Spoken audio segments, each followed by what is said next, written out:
Hello, my beautiful souls. Welcome back to my channel. Please like, share, and subscribe my channel. Thank you. Shri Shiv पुराण श्री उमा संहिता 49वां अध्याय उमा की उत्पत्ति। ऋषियों ने पूछा, हे सूत जी, अब आप हमसे देवी उमा के अवतार एवं प्रादुर्भाव की कथा का वर्णन कीजिए।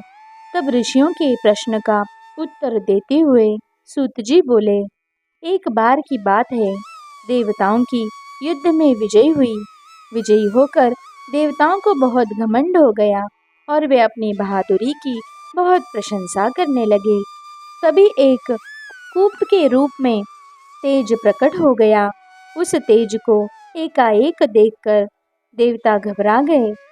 देवराज इंद्र ने उस तेज की परीक्षा लेने के लिए सर्वप्रथम वायुदेव को वहां भेजा। वायुदेव उस तेज की परीक्षा लेने के लिए वहां पहुंचे। उन्होंने तेज के पास जाकर पूछा, तू कौन है?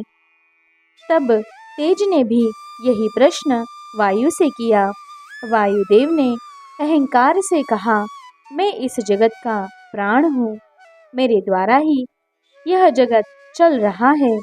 यह सुनकर तेज ने कहा कि इस तिनके को जलाकर दिखाओ तो मैं तुम्हें शक्तिशाली समझ सकता हूँ। परंतु वायुदेव अपनी सारी ताकत लगाकर भी उस तिनके को हिला भी न सके। तब लज्जित और हारे हुए वे देवराज इंद्र के पास पहुँचे। देवराज इंद्र को जब यह सब बातें ज्ञात हुई तो उन्होंने एक एक करके सब देवताओं को उस तेज की परीक्षा लेने के लिए भेजा, लेकिन सभी देवता परास्त होकर वापस आ गए। तब स्वयं इंद्र उस तेज की परीक्षा लेने के लिए गए।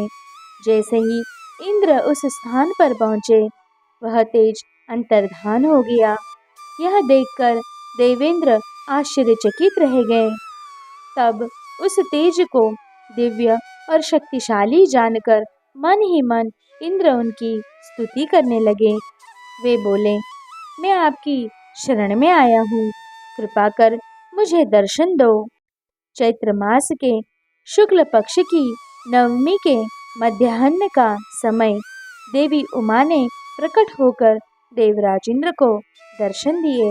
वे बोली, हे देवराज इंद्र, ब्रह्मा, विष्णु और शिव भी मेरी स्तुति करते हैं, अन्य देवता भी मुझे पूजते हैं।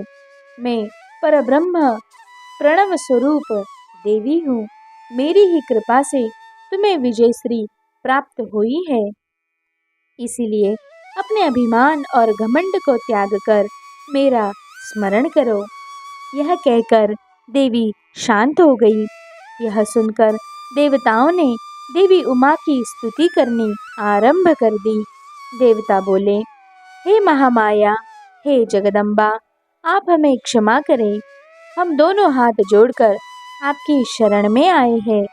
हमसे जो गलती हुई है उसे भूलकर हम पर अपनी कृपा दृष्टि रखे। यह कहकर देवता देवी माँ की स्तुति करने लगे।